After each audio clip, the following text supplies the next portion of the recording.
everyone, Teddy Baldessar here in Geneva, visiting Tudor, joined by Cole Pennington. Cole, great to see you. Absolute pleasure to host you here at Tudor HQ in Geneva. It's an honor to be here, and we have an event in front of us, Black Bay. Yes. And this is going to be the subject today. I'm going to run this by you.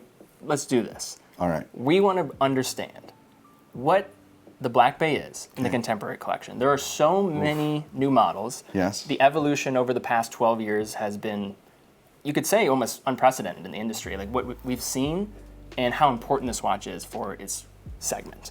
So what I want to do is look at the contemporary collection, have a better understanding of these sub-collections within the collection. Okay.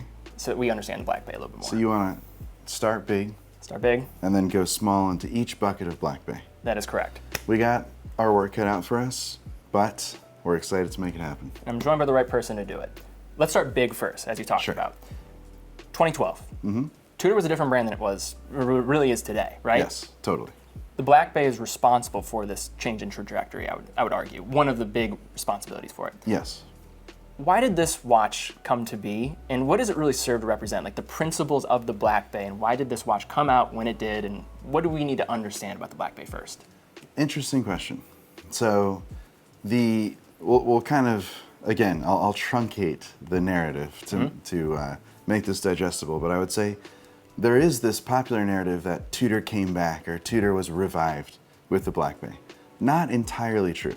It was still humming along, except you can think of the Black Bay, it wasn't like the company was relaunched with the Black Bay. Mm-hmm. However, it was kind of a high point in the thinking about design, shifting perspective in design. So Black Bay, of course, is all about heritage. So in 2012, the heritage thing that we see today that's relatively commonplace wasn't necessarily as commonplace back then.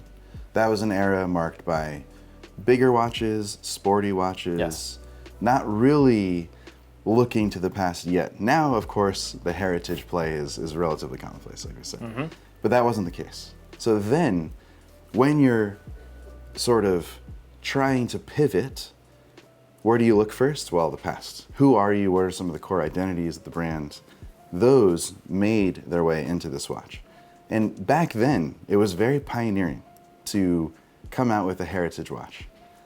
Come out with it, and now all of a sudden, a lot of other folks have heritage watches as well. And it's a true point, because now we are inundated with the whole heritage, vintage-inspired trend, but back then it was a different world. It was, and there were a few things that were interesting. Early on, this watch came on a fabric strap. Back in that time, you really were kind of a watch nerd if you were ordering a NATO or a fabric strap off the internet and taking your high quality leather band, a bracelet, whatever, and replacing it with a nylon strap.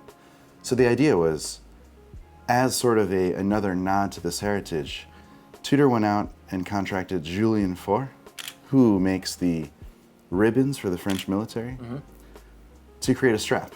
So you have the heritage design in the watch, then you have the fabric strap steeped in history. They're woven on looms that are old. When you go there and you see it, it's like, wow, this is not modern manufacturing. It's very analog. So these two things that are now commonplace actually started with the Black Bay. Heritage design and also the fabric strap as a standard of the watch. So let's get down to the core, I think, where people started thinking about the Black Bay. It's 41 millimeter case. Yes. We have seen multiple generations since the initial unveiling, but this is now the core, what I would say, where you start with the Black Bay when understanding maybe some of its elements, but also introducing some of this chronometric performance that you've also been really pioneering. Talk about the latest generation 41 millimeter. The most recent Black Bay is kind of the uber Black Bay, right? So now you have it on a 5-link with T-Fit. So T-Fit, of course, is the Tudor micro adjustment system. On the fly as well, with no tools. On the fly, exactly. No tools. So it's as simple as kind of giving a little slide.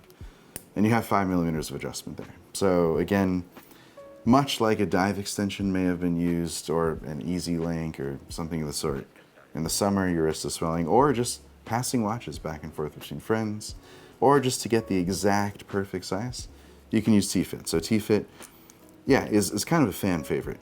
It's become a bit of a calling card. And it gives you roughly over a link's worth of on the fly that you're able to have, which is nice without a tool. It's in black in a monochromatic theme. You have T-fit and you have meta certification. And the watch kind of grew into that. It started off with an ETA movement, a thicker case, and then went to a manufacturer caliber. The design was trimmed up a little bit. And then 2023 went to a meta certified caliber, master chronometer certified caliber. And the dial was moved up to trim down the case. Hands were reshaped. Crenulations on the bezel were reshaped. The crown was reshaped.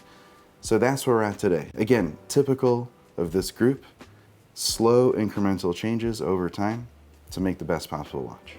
And for the 41, as you're mentioning, there are some variations within the 41 collection. You have what's known as the Black Bay, which is going to be the steel. You have multiple different bracelet options, a new crown in terms of like the riveting on that crown. Exactly. And then you also have the edges on the bezel as well, some dial updates.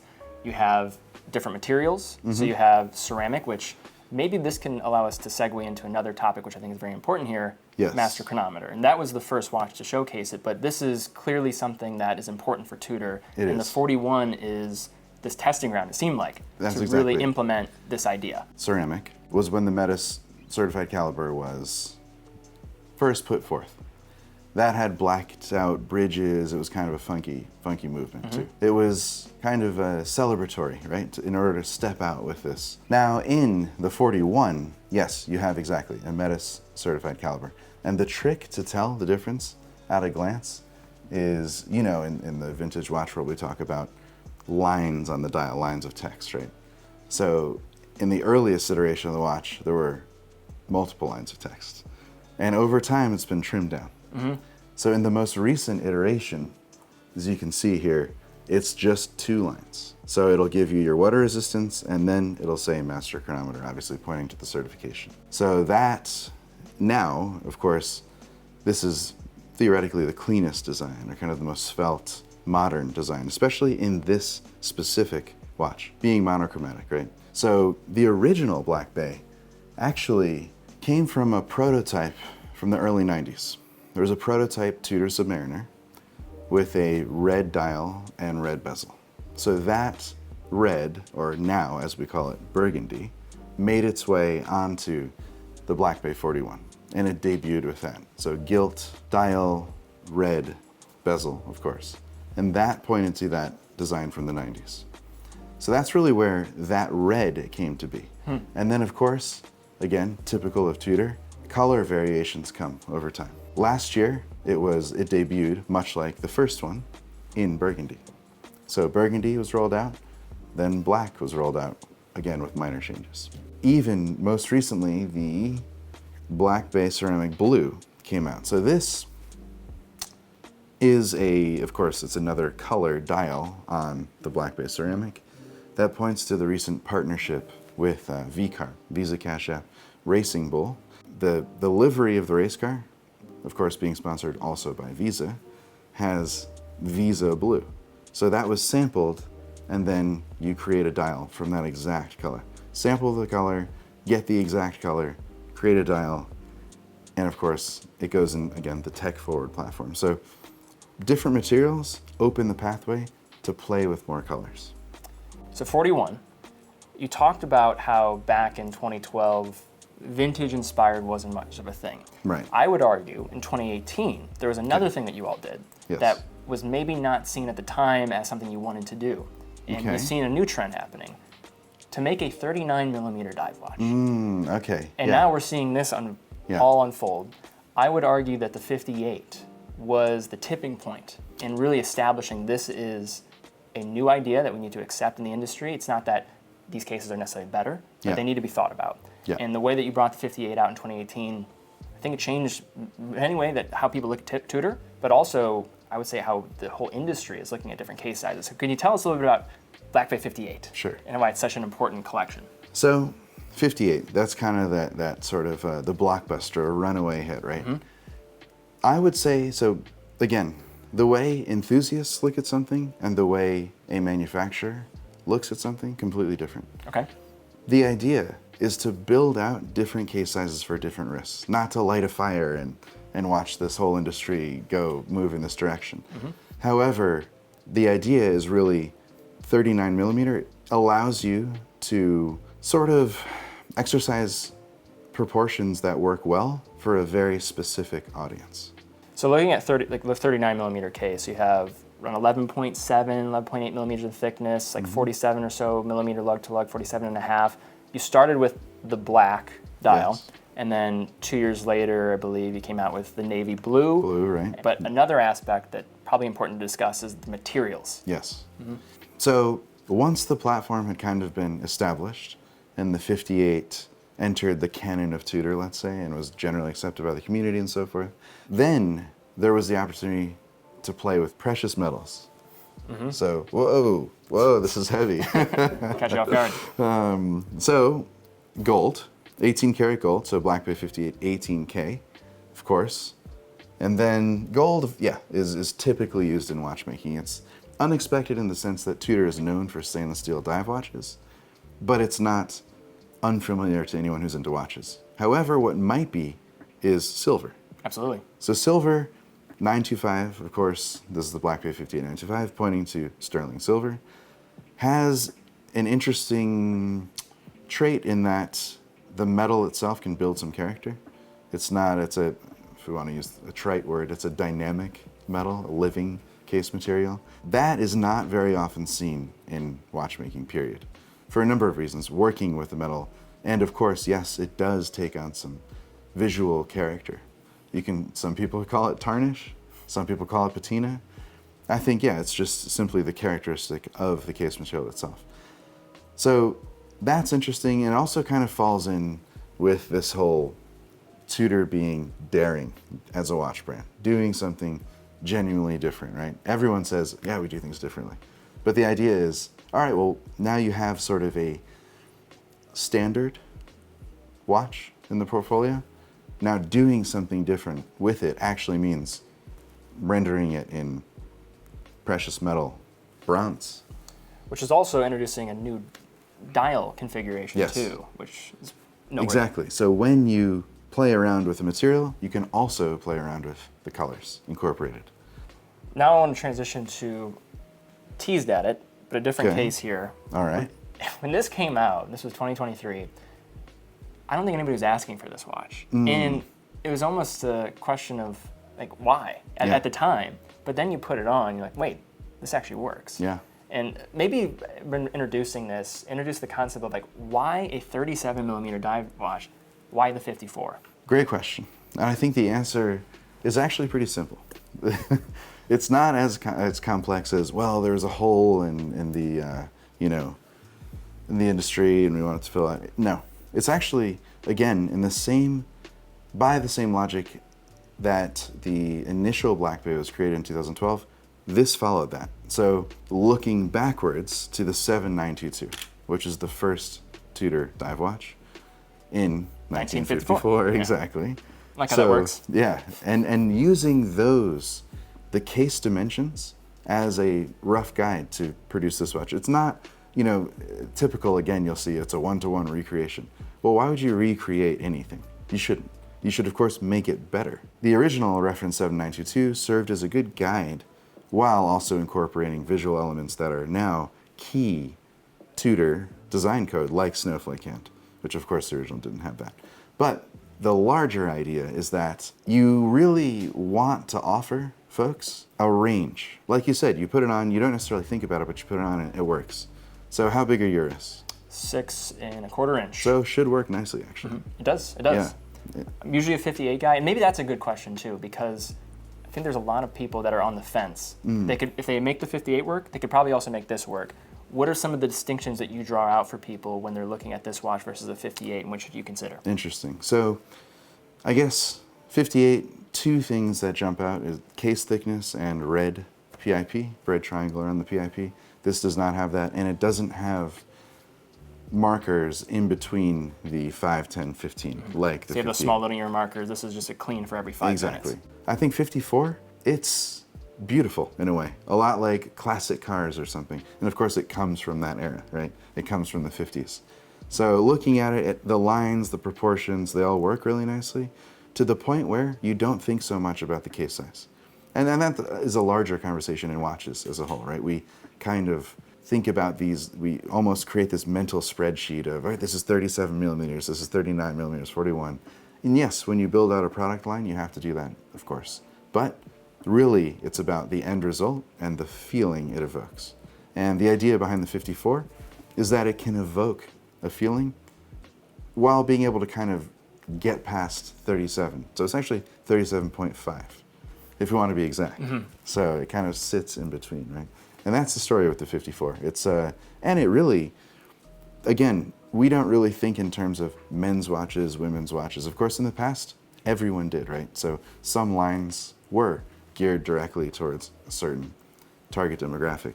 54 is not. That's the thing about it. It really isn't. It's really a rendition in a different size.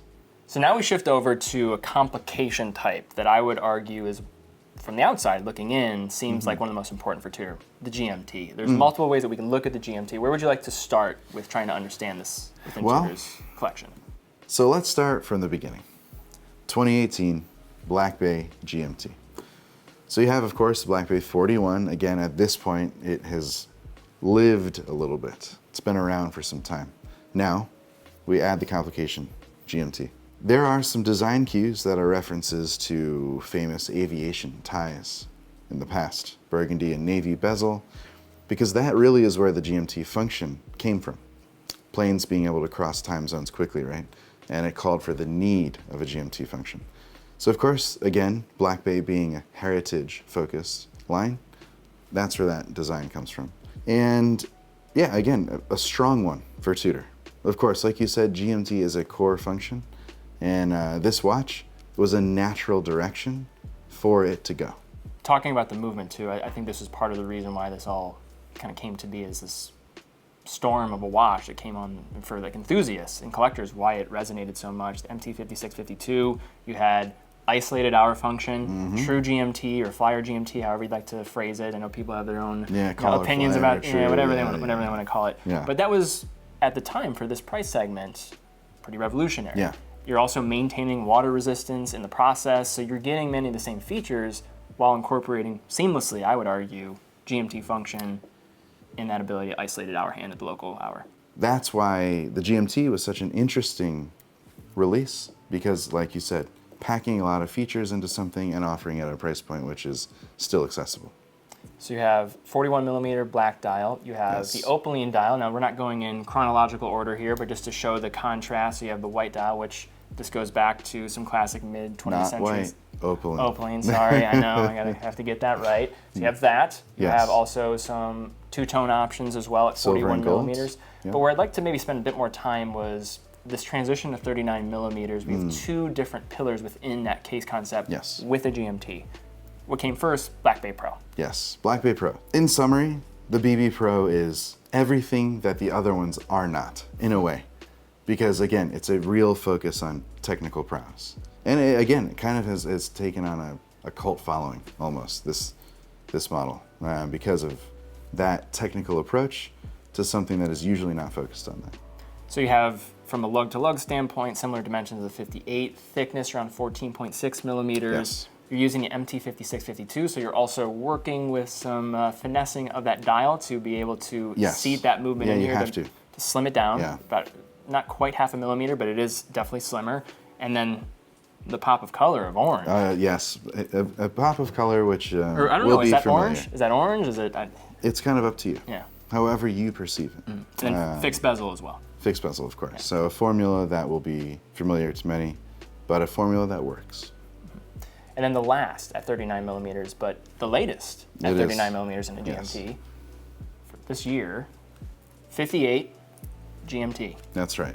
So, and again, to make this clear, because I think a lot of folks don't really know, brands do pay attention. Sometimes I know I'll read comments on your videos, if you're listening, hey, if you're listening, can you make this? Don't encourage this. They're going to be down there again. But that's good to know, because it feels like it's a one-way street, but it's good to know that a brand like a Tudor is looking for this. And I would argue that the 58 GMT seemed like a response. We didn't know if it was a response. Yeah, I would say, okay, is anything a direct response? I think it's a larger conversation between what folks want and what can be produced, right?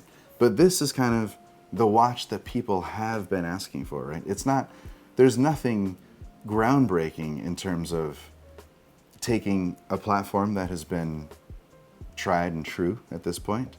Now we know the GMT complication also works well in this, and we know that the 58 case works well for a lot of wrists.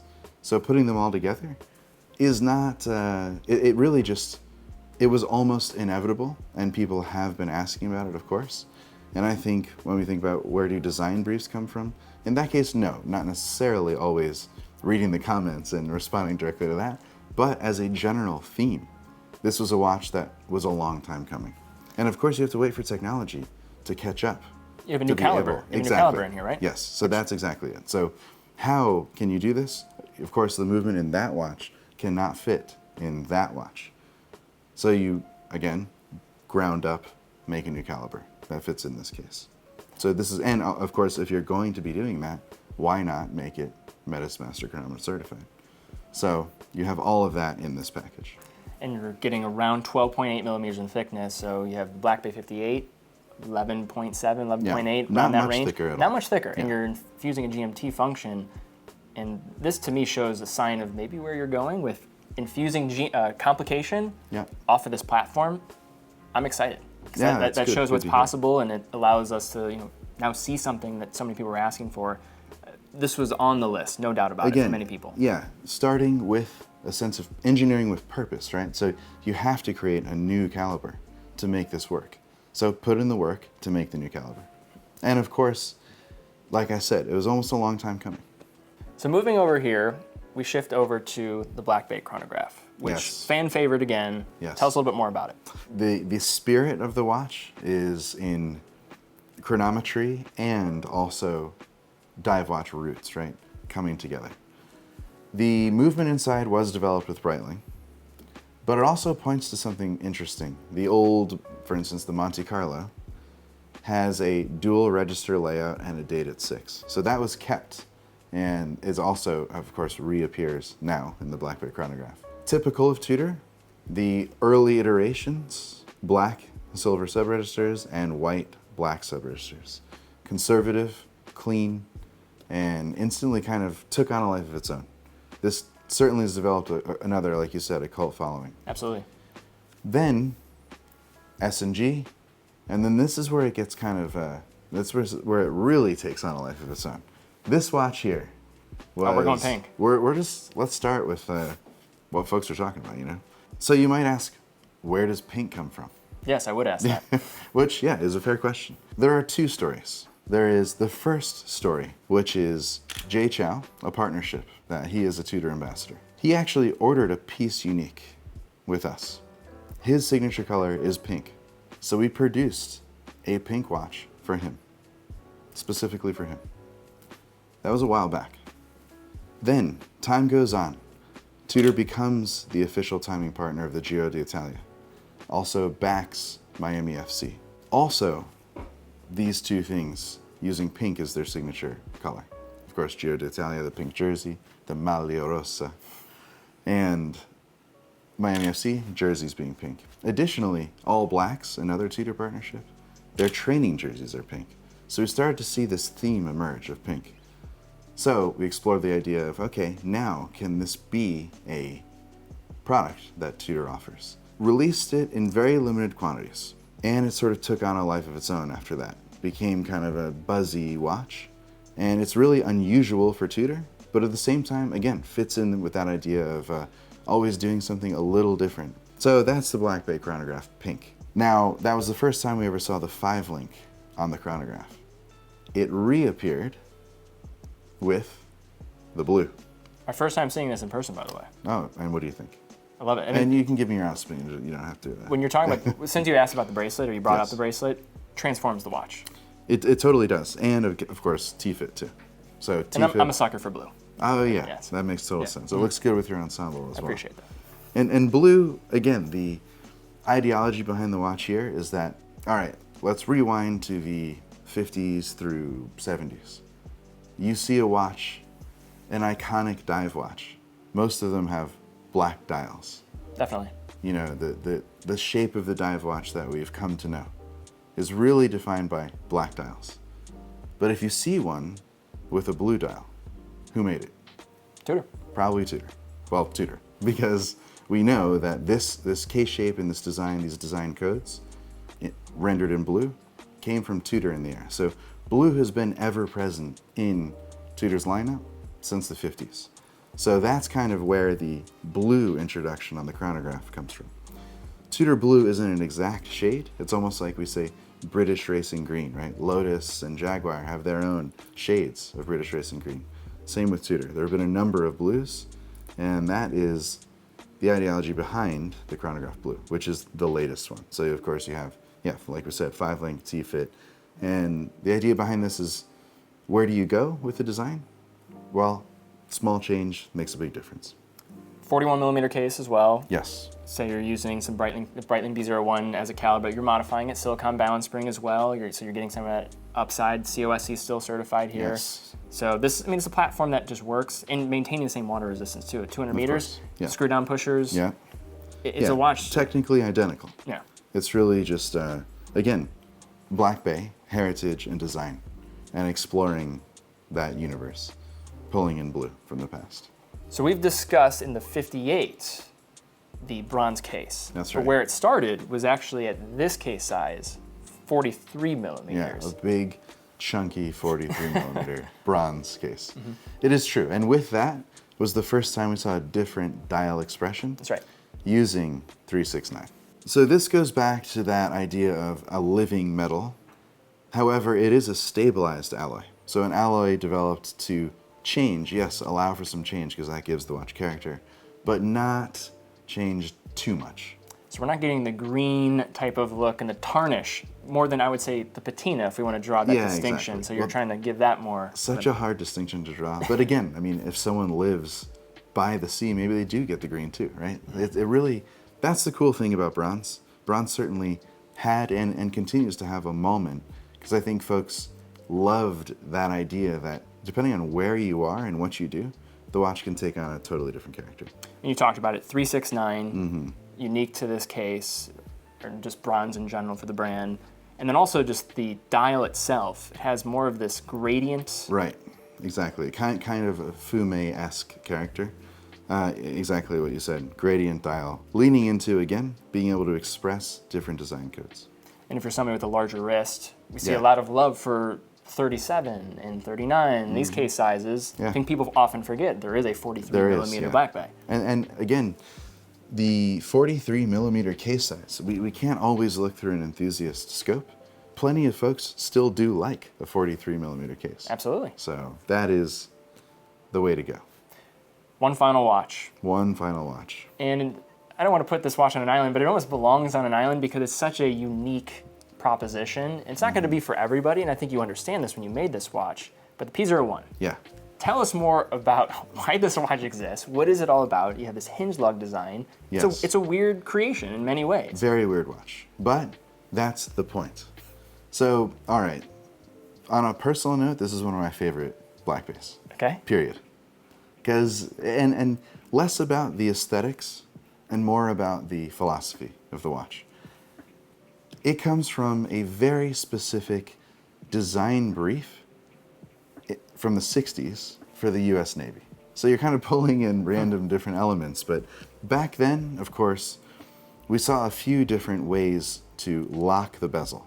So, of course, back in an era where you really needed a bezel that was incredibly reliable that didn't turn, because that could have meant bad things, of course, a number of manufacturers came up with ways to use a mechanism that locks the bezel.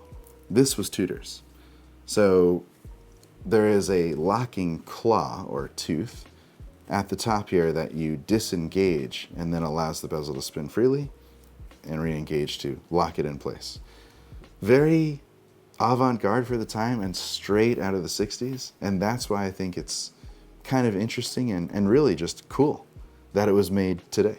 A esoteric project turns into a commercially viable produced watch. I mean, that doesn't happen often. Oftentimes designs get caught up in committees and don't really make it anywhere because it is not designed for mass consumption. This isn't designed for mass consumption, and that's why I personally love it. And I think it's really, really interesting. I mean, say what you will of its looks, which some folks love, some folks, it's not to their taste. But the fact that Tudor went ahead and made it, I think is all that matters. And this recreates the silhouette that's so familiar, flips on its head, right? I mean, this is not anything like anything else. You have 4 o'clock crown, hinge design, yes, bezel and how it's constructed too. It's a 12-hour. Yeah, and we have the original prototype. So the original prototype, the interesting thing about it, it uses a tropic rubber strap with a sea dweller clasp. So obviously it was assembled here as a prototype and never made it past that. The US Navy did not accept the proposal. However, it did come to life decades later. Well, Cole, thank you very much for this. This has been a wealth of information. The Black Bay family has just become this different animal. It's hard to harness at times, but what I love about it is it's transformed the price segment that what it represents. You have complications, you have case materials, and a watch that's really hard to beat for the money. And what I wanted to do with this video is understand where can you look as a buyer. Yeah. This was a watch that was also so important to me as my collector because I almost grew with the collection of the Black Bay. I felt like my journey was partially the Black Bay's journey, so this was amazing. I've never been in a room with this many Black Bays before, so I really appreciate all the time. It's a lot of Black Bays, and I'm really honored that you took the time to delve in. And I know there's a lot here, and to distill it down. I mean, we could talk for hours. We could, but to distill this down is something that needed to be done. So thank you for that. My pleasure. Thank you, sir. Appreciate it.